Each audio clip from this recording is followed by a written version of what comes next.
We are ready to crush them, Herr General. Prometheus's information is amazingly accurate.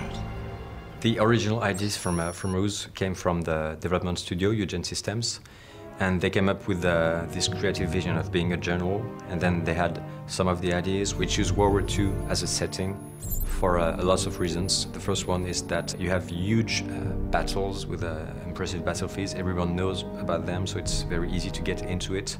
All the unit types you find in a World War II game also are easy to understand. You know what a tank or airplane, what it's good for. The story had to wait for the level design of the game to be very advanced, and then we started writing the story with Jeff, a writer. I was brought onto the project actually after it had been running for even 2 or 3 years.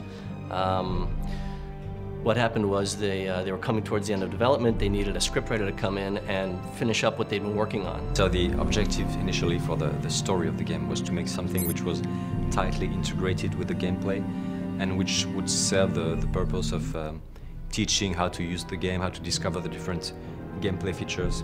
First, we had to divide the game into missions, what were the major events you would have, and then how to connect that with the pitch. So we created the baseline of the idea. And also making sure that the story wasn't sort of imposed on the player. The player would do something and that would trigger a story element. So that the player feels like they're more acting in the story than just sort of having it shoved down their throat. I beg your pardon, sir. Do you really trust those reports? I mean, Admiral Canaris himself has concerns about Prometheus. His reports are more reliable than those from Berlin. What really makes the game unique is this idea of bringing real elements of chess and poker into the gameplay. You're setting up a strategy here and trying to hide it, and while you're sending a fake attack over here. And in the meantime, you're trying to figure out what his troops are doing where and what he's building while you're trying to hide what you're doing. There's a spy infiltrating the generals, giving false information, and this is the whole story is about finding this spy. So you have this whole storyline that gets very involved, where the player is actually involved in what's happening in the battle, because when a deception or a ruse occurs on the battlefield, the player feels that, and he has to immediately react to it, and that becomes part of the storyline. And then we created characters to evolve in this story, what was their personality, and then finally we came up with a breakdown of what needed to be done in terms of cutscene. Well, if that's all... No, wait. Sheridan. We've received special orders from Berlin. What kind of special orders? You see really more and more a convergence between video games and movies. Actually, we worked with a team of directors who created a storyboard. They handled the cutscene much like a movie, actually. And what they did is they brought a very cinematic eye to the cutscenes, the idea of different camera movements and how you frame the shot. When we started to think about the technical solution for creating the cutscenes, what we realized was that we wanted to make a game about generals facing each other, perception, deception, and for that, the best solution seems to be facial and body mocap. And then they got this great company called Solid Anime, who does all the motion capture. So we get involved with this project because the company works on two kind of markets, video game and movie. The big challenge was for us to capture the expression of the characters and the body at the same time, and to match all these things together to be first realistic and to keep all the intentions of all actors. We had rehearsal sessions first. So we came in and just to block, so we would save time later.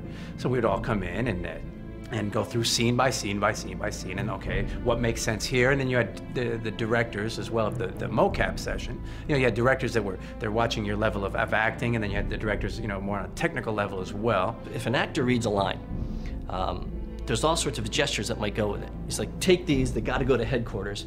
The line may say one thing, but then you see in the gestures and in the facial movements what they're really thinking. In a cutscene, typically it's animated, you don't get that. You do get that in film, and you can actually get it with mocap, because you're mocapping the face as well as the body. And then we came in and we shot the body mocap. So we come in and everybody gets their suits on, and then we have a gentleman who comes in and puts all the markers on, and then we do a test, do a little gymnastics test for the computer, I think, to make sure that everything's in sync. We want to have a really precise animation for body, so we set up the camera essentially to get the pretty small detail of each animations. Wearing the mocap suit. It's not always the most flattering piece of material. Yeah, imagine walking around in a scuba suit all day. After that, we use the same system to capture the facial and the voice together. Facial mocap had done that once before.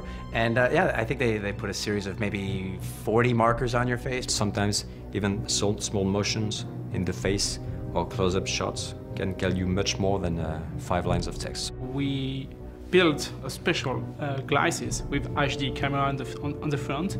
This camera can capture the pupils animations just to have more emotionals for each animations.